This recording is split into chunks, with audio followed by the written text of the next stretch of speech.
In front of me is Google Pixel 10 and today I would like to show you how you can add emergency numbers.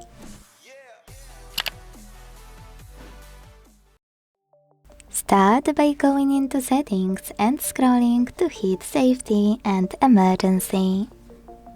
Then tap on emergency contacts and tap on add contact to pick all of your contacts that will be visible and accessible even if your device is locked.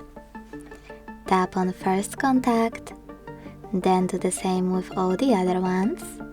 And if you want to change order of them, hit Reorder at the top right corner.